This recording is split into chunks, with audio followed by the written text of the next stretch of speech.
Vamos então aqui para o nosso texto bíblico e a gente vai aqui para o capítulo 9, a gente vai retomar alguns pedacinhos do final do 8 ali, mas eu quero começar com o verso 1 do capítulo 9, que diz o seguinte: Para a terra que estava aflita não continuará a escuridão. Deus, nos primeiros tempos, tornou desprezível a terra de Zebulon e a terra de Naftali, mas nos últimos tempos tornará glorioso o caminho do mar, além do Jordão, Galiléia dos gentios. O povo que andava em trevas viu grande luz, e aos que viviam na região da sombra da morte resplandeceu-lhes a luz. Tu, Senhor, tens multiplicado este povo e aumentaste a sua alegria. Eles se alegram diante de ti, como se alegram no tempo da colheita e como exultam quando repartem os despojos.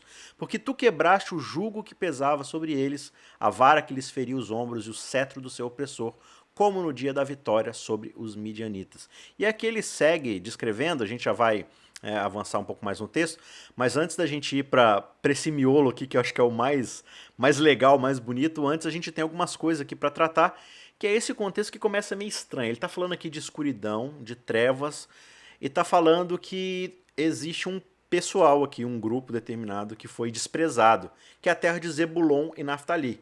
Essas são duas tribos, né, dos filhos de Jacó ali, de Israel, que formam uma certa região ali da nação de Israel. A gente já viu, desde o contexto histórico de Israel, que a nação de Israel está dividida, né? Você tem ao sul Judá e Benjamim, as duas tribos lá do sul, com a capital de Jerusalém, onde fica o templo e tudo mais.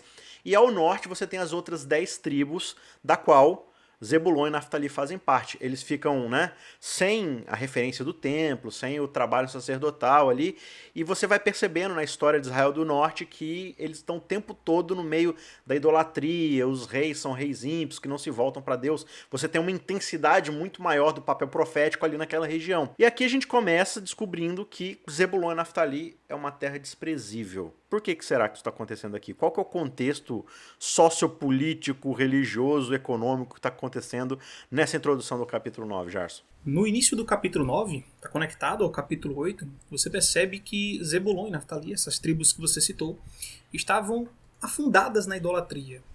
O profeta Oséias, por volta desse mesmo período, já estava alertando o povo de um exílio que viria, da destruição que viria sobre eles. Então Oséias e Isaías são mais ou menos contemporâneos, e enquanto Isaías profetizava no Reino do Sul, Oséias estava lá no Reino do Norte. Tanto é que você nota a diferença entre os textos.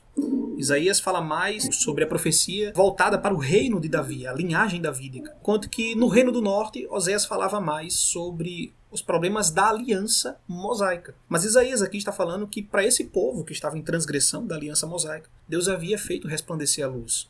Se eles estavam em idolatria, se estavam cedendo territórios e fazendo alianças com outros reis, se estavam caindo em ocultismo, Deus havia preparado para eles uma luz que será mencionada mais à frente nesse capítulo. Aquele povo que estava em trevas, principalmente as trevas do ocultismo, da idolatria, Deus faria com que eles voltassem atrás através de um milagre que ele mesmo daria. O final do capítulo 8 aqui, que a gente nem chegou a entrar direito no último episódio, mas tem um trechinho aqui que acho que vale a pena ler, é o verso 19 em diante, até o finalzinho aqui, né? Que diz, quando disserem a vocês, vem todo um contexto aqui que Deus está falando, olha, voltem-se para o Senhor, vocês ficam temendo os homens, vocês ficam indo atrás de conspirações e tudo mais, né? Quando é que vocês vão se voltar para mim e me temer, né? Sou eu que vocês têm que temer. E aí o verso 19 diz, quando disserem a vocês, consultem os médios e os adivinhos, que sussurram e murmuram, será que um povo não deveria consultar o seu Deus? A favor dos vivos se consultarão os mortos?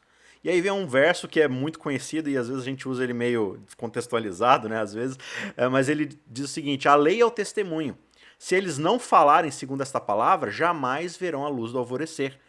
E aí entra um pouco desse contexto que a gente vai ver no comecinho do 9, né? Passarão pela terra duramente, oprimidos e famintos, e quando tiverem fome, enfurecendo-se, amaldiçoarão o seu rei e o seu Deus, olhando para cima.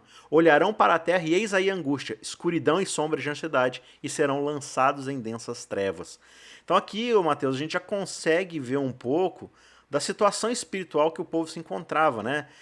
Se a coisa já estava meio feia lá no sul, com o rei se voltando completamente para si mesmo, para suas estratégias, construindo lá aquedutos para garantir que, né, eles vão ser sitiados, eles vão poder sobreviver, e Deus tentando oferecer lá sinais, envia Isaías com o profeta e tudo mais, nada. Se a coisa ali já está ruim, lá em Israel, que você está dentro desse contexto que o Gerson, né, ampliou para a gente aí, a coisa tá bem pior, né? Sim, e além dessa questão histórico-social, é importante notar aqui duas coisas. Uma que eu acredito que é mais no sentido teórico daquilo que o profeta está abordando, e outra questão mesmo da estética do texto, de como ele está construindo essa prosa profética, né? Quase uma poética aqui. Né? Primeira coisa, a perspectiva a que se leva a crítica espiritual, uma perspectiva de que essa idolatria que vem do norte, e aí vem muito disso, né? Porque no norte, que faz fronteira ali com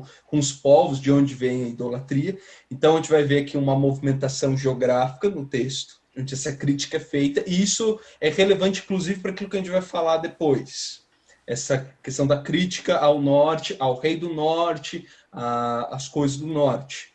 E o sul como essa agora tentativa de escapar disso. Né? E outra coisa é a terminologia que é usada aqui, de escuridão, trevas, que vai estar presente no decorrer desse texto, onde ele vai usar essa questão da luz e das trevas para então mostrar essa esperança, esse vislumbre de algo diferente acontecer no porvir. Né?